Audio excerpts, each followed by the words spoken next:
When we started watching a show about a talking horse, we had no idea it would get this deep. Hey guys, it's Phoebe with WatchMojo. Today we're counting down our picks for the top 10 saddest BoJack Horseman moments. Well, no point beating a dead horse. Beatrice Horseman was born in 1938 and she died in 2018, and I have no idea what she wanted. We're taking a look at some of the most emotional moments from the first 5 seasons of BoJack Horseman. Warning, there will be spoilers ahead. Let's get to it. Number 10, BoJack and the Running Horses. I can't do this again. This isn't right. What do you mean? I need to go. We need to shoot the rest of this episode. I'm sorry. I don't belong here. Where are you going? I don't know. Season 3 proved to be a particularly traumatic time for our equine protagonist. More on that later. As the season finale comes to a close, BoJack drives away from Los Angeles, plagued by guilt and loneliness. For a moment, it seems like he may wreck his car, but he stops himself when he sees a group of running horses. The meaning of the scene is left ambiguous, but it appears that BoJack finds some sort of meaning or inspiration for the vehicle and decides to go on with his life. It's much less clear-cut than some of the other more emotionally resonant moments of the series, but it will stick with you nonetheless. Number 9, Gina chooses to lie. BoJack reaches one of his lowest moments after his opioid addiction spirals into an assault on his coworker and girlfriend Gina. BoJack, he said cunt. BoJack? Buddy! I think he's really strangling her. What? Oh no. Turn the camera back on. Neither comes out unscathed, and once again, BoJack is racked with guilt and wants to confess and pay for his actions. Well, this looks like... Yeah. Because I'm actually... Yeah. Gina, however, knows that if the truth of the matter was public knowledge, it would overtake the career she'd worked so hard to establish. People know me because of my acting, and all that goes away if I'm just the girl who got choked by BoJack Horseman. I can't lie about this. I don't want you to be the most notable thing that ever happened to me. Reluctantly, he agrees, and Gina laughs her way through an interview that's painful to watch. Most upsettingly, the audience knows that Gina has a point, and that she's sacrificing much of her self-worth in order to maintain her lifelong dream. BoJack looks so angry in the video, and Gina, you look terrified. Biscuits, we're actors. It's what we do. Oh, thank God. Number 8, BoJack's falling out with Charlotte. What are you doing here? You said if I was in town to give you a call. For much of BoJack's adult life, he viewed his old friend Charlotte as the one that got away. Following a rough breakup, he surprises Charlotte, who now has a family, at her home in New Mexico. I hope this isn't weird for you. You know, me having a family and... Why would it be weird?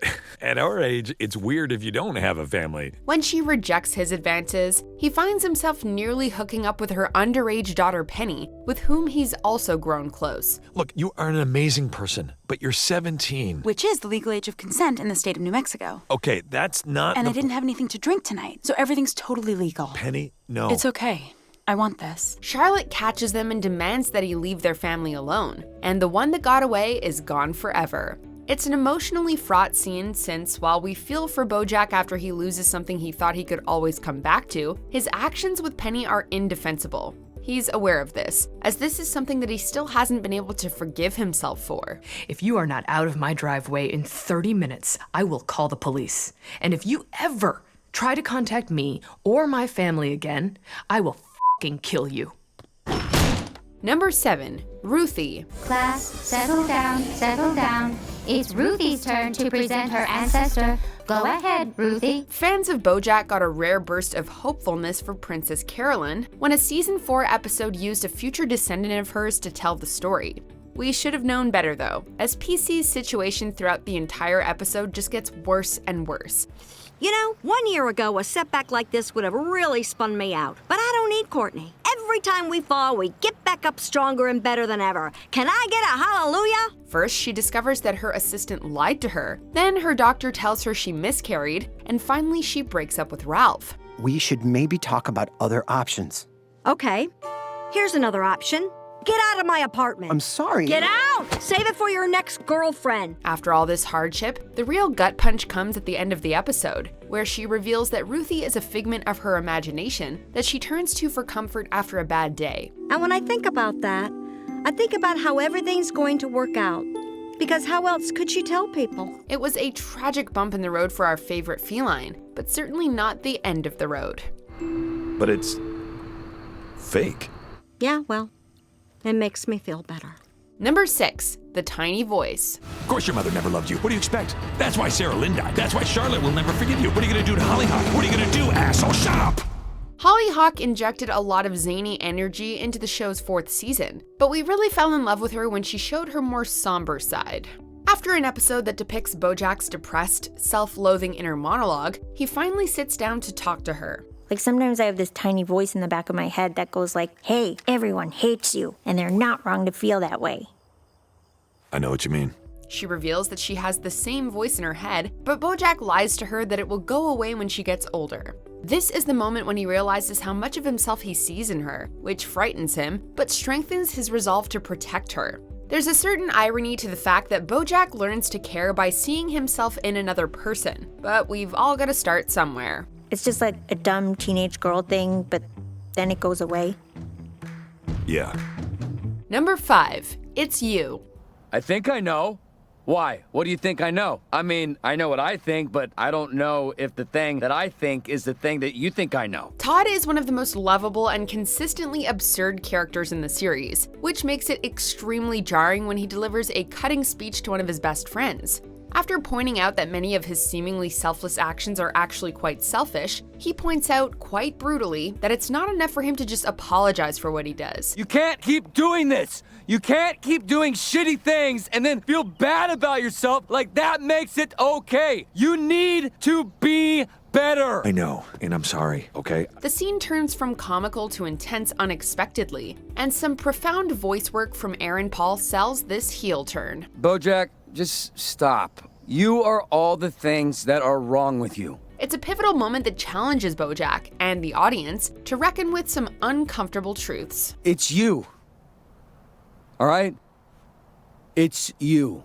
Number 4, half a mind. I want a freezy pop. Oh, Beatrice, you know iced cream is for boys. You can sprinkle some sugar on a lemon. That's a good healthy girl snack. Oh, all right. Bojack's mother, Beatrice, was always particularly cold towards her son, but season 4 showed us that she suffered even worse injustices in her youth. Beatrice's mother becomes distraught after the death of her son, Crackerjack. Well, I'd love to stay, but I must be going. As a modern American man, I am woefully unprepared to manage a woman's emotions. I was never taught, and I will not learn. Take care, you two. In typical Horseman fashion, she has a mental breakdown, which results in an accident that almost kills both her and Beatrice. How am I supposed to sell sugar and keep my secretary's self-esteem afloat when you're having honest-to-goodness fits of hysteria? Don't yell, Father! Beatrice's cruel father responds by having her mother lobotomized, making her a shell of her former self. In one fell swoop, she loses both her brother and her mother, and promises to never love anyone like her mother loved Crackerjack.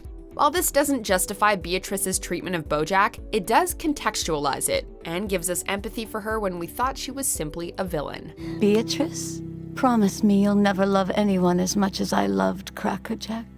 I promise. I won't. Why, I have half a mind. Number 3, Sarah Lynn's death. Sober, so good. Bojack? Hey, Sarah Lynn. You want a party? Oh, thank God. Yes. The relationship between Bojack and his on-screen daughter Sarah Lynn was never a healthy one. What do you say we go on an epic bender? Yes! Sarah Lynn's adult life has been one of addiction, breakdowns, and public scrutiny. And instead of acting as a father figure, he encouraged her behavior. It feels almost inevitable in hindsight that Bojack would indirectly cause her death when he convinces her to break her sobriety and go on a bender with him. To 9 months of sobriety. To life and being done with it. After knowing her for almost all of her life, she dies with him, and he can't help but see himself as the poison that corrupted her life. For better or worse, it's one of his defining moments on the series, and he still struggles with her memory. The only thing that matters is right now. This moment. This one spectacular moment we are sharing together. Right, Sarah Lynn? Sarah Lynn? Number 2, can you taste the ice cream?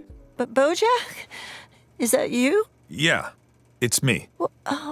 What is this place? This is where you live now. After a long bout with dementia, Beatrice sends Hollyhock to the hospital, and Bojack responds by placing her in an old folks' home, hoping to never see her again. She gets a moment of clarity and understands what's going on, and though he's insisted he doesn't care what happens to her, he remains with her for a moment. I don't understand. Where am I? You're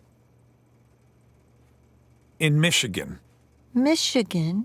Yeah, at the lake house. Unable to leave her in cruelty, he grants her comfort by illustrating a lovely scene to leave her with. We're listening to your brother play the piano, and we're eating ice cream. Vanilla ice cream. Yes, that's right. It displays how much he's grown and the compassion he's learned from the events of the series, as well as bringing a close to his mother's arc with an unexpected gentleness. Can you taste the ice cream, Mom? Oh, Bojack, it's so delicious. You better grab a box of Kleenex for our number one pick because it is a doozy. But be patient. Before we get there, let's check out some honorable mentions.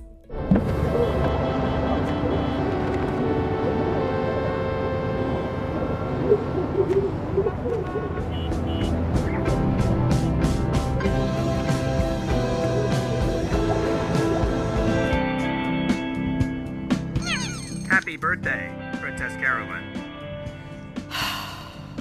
Thanks, phone. You are 40. Diane, I need you to tell me that it's not too late. Bojack, I need you to tell me that I'm a good person. I know that I can be selfish and narcissistic and self-destructive, but underneath all that, deep down, I'm a good person, and I need you to tell me that I'm good. Diane? I don't care about the job! I did fine. I had a good life. But what I needed then was a friend. And you abandoned me. And I will never forgive you for that. Not quite at the end yet. Almost there, though. Just be sure to subscribe to our channel and ring the bell to be notified about our latest videos. All right, back to business. Number 1, the eulogy. And as I'm leaving, I think, I just got a free churro because my mom died. No one ever tells you when your mom dies, you get a free churro. BoJack has never been a show that's afraid to try new things. This impeccable episode consists almost entirely of a single monologue by BoJack as he delivers a eulogy for his mother. Is when that stranger behind the counter gave me that free churro. That small act of kindness showed more compassion than my mother gave me her entire goddamn life. Some awkward jokes give way to a reflection of his life and his ideals, and he spends 20 minutes talking through his complicated grief. The episode never forgets to be a dark comedy, even dealing with these heavy themes, and Will Arnett's phenomenal performance guides us through the emotional journey. It's good to know that there is nobody looking out for me, that there never was, and there never will be. It's good to know that I am the only one that I can depend on. It has everything we love about the show wrapped up in one tight scene, and it proves that the most human character on television is actually a horse. My mother is dead, and everything is worse now. Oh, BoJack, you got us again. What'd you guys think of our list? Let us know in the comments below and check out this video.